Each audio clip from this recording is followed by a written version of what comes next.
Sucker for Love First Date begs the question, just how far would you go for a smooch? Let's look into that, shall we, as I talk to Akabaka, the developer behind it all.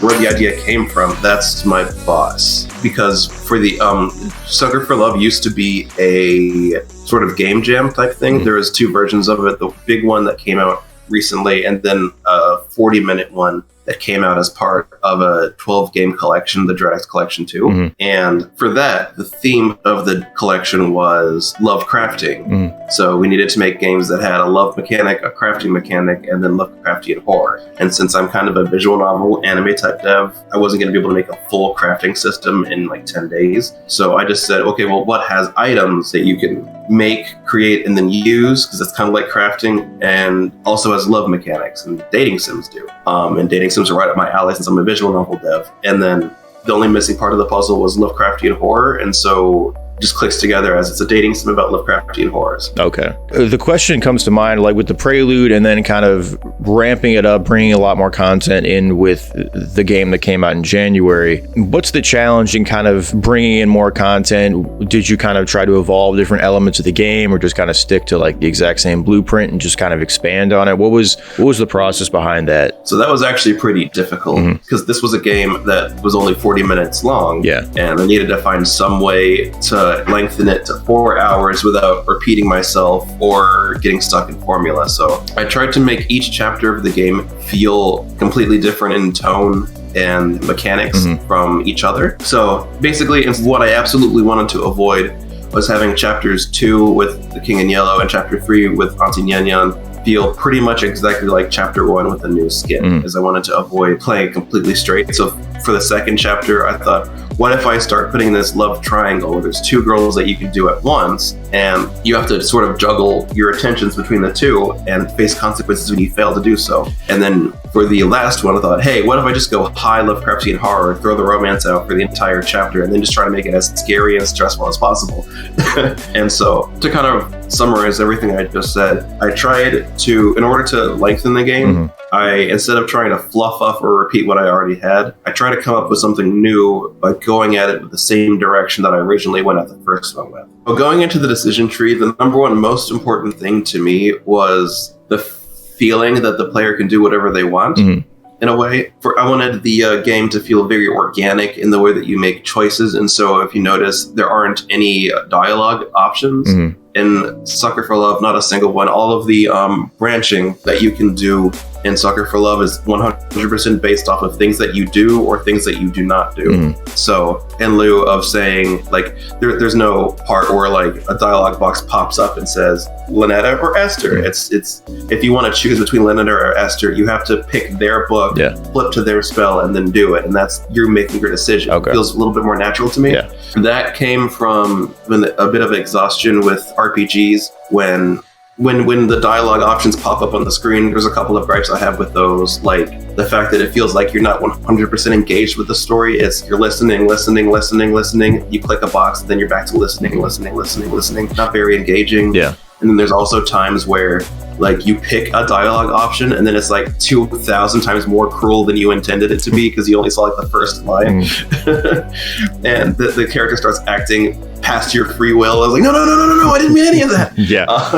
So basically, this was to prevent that from happening. Where, basically anything that happens is 100% a product of the things that you have or have not done. And I try to make that feel as organic as possible. I wanted kind of every ending that you could get to feel fully fleshed out. And even if it's not a good one, I wanted it to feel like I sort of paid you the respect of giving your decisions a result. The first game that I saw, the first visual novel you made was the Chromatose game. So from that to this one, in terms of just like building a story behind the game, building the narrative, what did you learn from the first game? And then how did you kind of evolve it into what you were doing with First Date? So what I learned from the first game was to make games about a fourth the size you think they should be.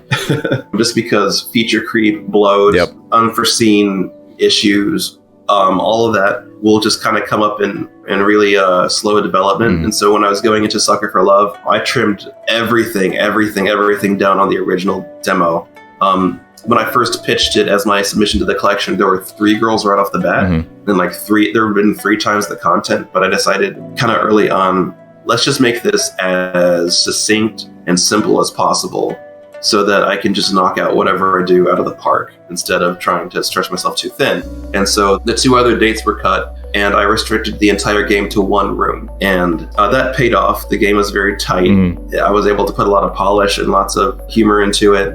It was received well, and then I kind of carried that over to the full game, where I still only had 3 locations that repeat throughout the story, and tried to keep, like in chapters 1, 2, and 3, you're in the same apartment. And though there are new mechanics to keep each one feeling fresh, I generally try to keep scope very humble to keep the game doable.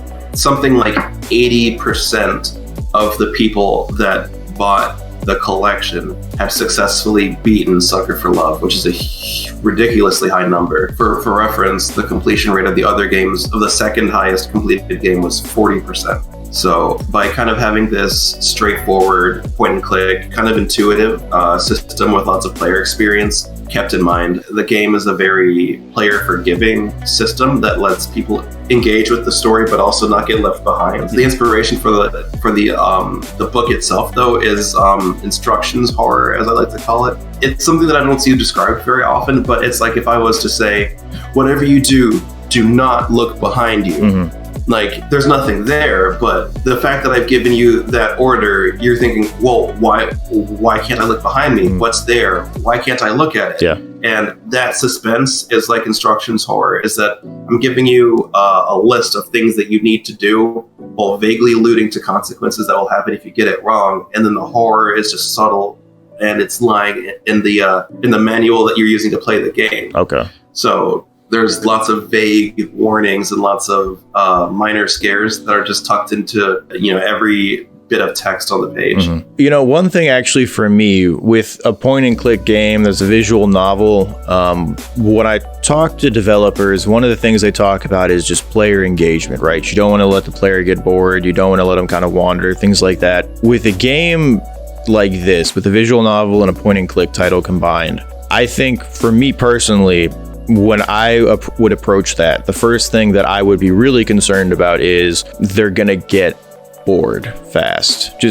And for you, you have an 80% completion rate, so obviously, you keep them engaged very heavily. So was that a fear going into this, and kind of how did you avoid that, if it was? My biggest fear was that people would just not find the jokes funny. That was the biggest, scariest thing, because I can spend as much time as I want writing a joke, and I can laugh at it as much as I want, but if I show it to somebody else and they don't laugh, it's a dud. And so what I tried to do in order to keep attention is try to respect the player's time. So I didn't really include fluff. I didn't try to pad the runtime.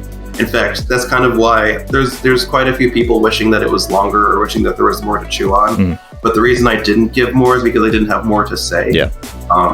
I kind of made my points, told the jokes I wanted to tell, included the plot points that I wanted to tell, and then got the hell out of there. You mentioned that in the prelude you had 3 characters initially. Was the 2 that you ended up cutting, did they end up in the game that you released back in January, or no? No, those were 2 different ones. The 2 characters I ended up cutting from the first one are going to be the stars of the second and third titles of Sucker for Love. So answers a later question.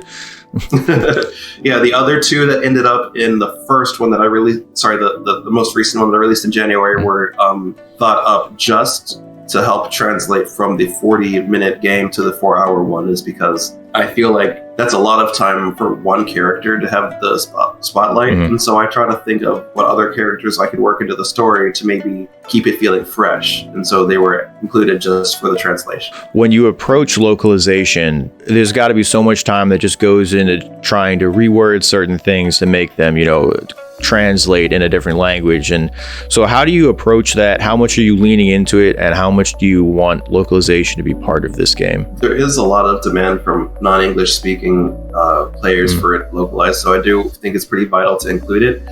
We are outsourcing the localization, so I'm not translating myself. Okay. I'm not I don't know. I mostly know English and Me too. and just a touch of Spanish, and that's it. So we're outsourcing localization for another company, so hopefully they appreciate the humor. Okay. But there are considerations on my end for localization. Yeah. Like if I include text in an image, then if it's baked in, then I need to redraw that image for every single language that the game is localized into.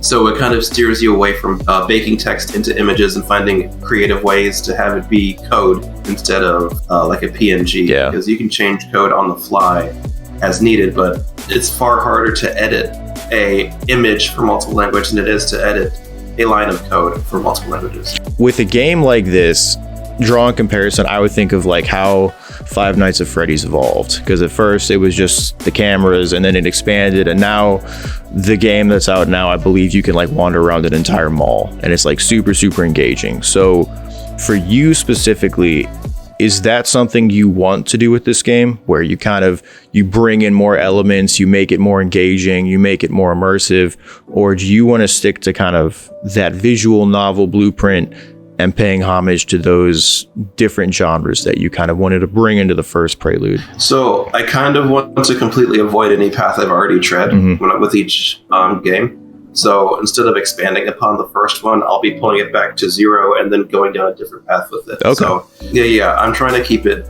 feeling fresh each time. Each time you boot up a new installment, I want it to feel, I basically want you to feel just as blind as you were the first time you booted up the first game. You mentioned Five Nights at Freddy's as an example. With the second one, they did make pretty radical changes to the game, like taking away the doors, adding the mask, but in principle, you kind of knew what you were getting into the second you booted up the game the second time around. Because there's going to be animatronics coming to get you. You got a task juggle in the meantime. And if you mess up, they're going to scream in your face. And by the fourth game, I think people kind of got wise to the setups of the game. Yeah. So basically, I want to, instead of expanding or re-envisioning what I've already done, I just want to try something completely new, but with the same sort of inspirations that went into the first one. For instance, the second game, as a small little teaser, I think you're the first person to ask about it, so I think you're the first person that gets to hear. The first game, the scares were all about the Lovecraftian gods, the danger of being around them, the spells that you're casting, and so most of the horror comes from either them or your spells. Okay. But this time around, very in theme of Lovecraftian stories, the hazards are actually multiple humans this time around in the situation of a home invasion. Okay. So you've got a book, you've got your god, and you're trying to stay alive while these guys are creeping around your house trying to find and kill you. And so now there's room-to-room travel. The objects that you need for your rituals are littered about your house, and so are these bad guys. And so you're trying to move from room to room while being wise to changes. Like if you left a room and the lights were off, but you turn around and now they're on, it means there's someone in there, and if you walk in there, you're dead. So it's a very thrilling, chilling, person versus person kind of story this time around. Okay. So I'm gonna crank out localization and maybe porting for Sucker for Love First Date. And then as soon as that's done, we'll hopefully be getting Sucker for Love Second Date out this year. With the point and click, is that much easier to translate over to controller compatibility? A little bit. There's a little bit of, if you're around computers, you've been pointing and clicking involuntarily all this time. But as a controller, there's a couple things that you need to do to make it feel a little bit better. Like you need to tune sensitivity so that it feels natural. Snapping to mechanics need to be worked in to help with the precision. Yeah. You can't really click and drag the same way that you can with a mouse. So these kind of considerations need to be thought of. For like Switch, it'll probably be more fine-tuned so that it feels just as tight as it does with a mouse. Gotcha. Okay. When you approach the industry from kind of a more, I guess, nuanced perspective, if you could kind of focus on one element of the industry as something that needs improvement on, what would it be? For me, it would be underrepresentation. Okay. Yeah. as a Black developer, this is something that I've kind of been very vividly aware of, is that there's very, very, very few of us, like even disproportionately to being like 13% of the population. Only like 1% of video game developers are Black. Yeah. And so, like, John Bentley, the voice of Beryl from Final Fantasy, made a point, like PAX 2 years ago, to go around and take a picture with every Black developer you could find. And it was me and one other guy, and that was it. He kind of found 2 in the entire convention showroom floor. Yeah. And it's very, very common in game dev to be the only Black member on your team, sometimes in your company. And kind of a vicious cycle, because you look around, you see nobody like you, and you assume, oh, it's because I don't belong here. That's why. But I also come from academia. Small known fact is I went to grad school for bioengineering. Okay. Before I did game dev. Yeah. And when I was doing that, I was something called a Meyerhoff Scholar, which is a program that addresses the same issue, underrepresentation of minorities in science, technology, engineering, math. They found that disproportionately Black students, even Black students, would drop out of school or not graduate with a degree at much higher rates than their non-Black classmates, even from the same background. Okay. So taking away socioeconomic differences. And the fix was just networking.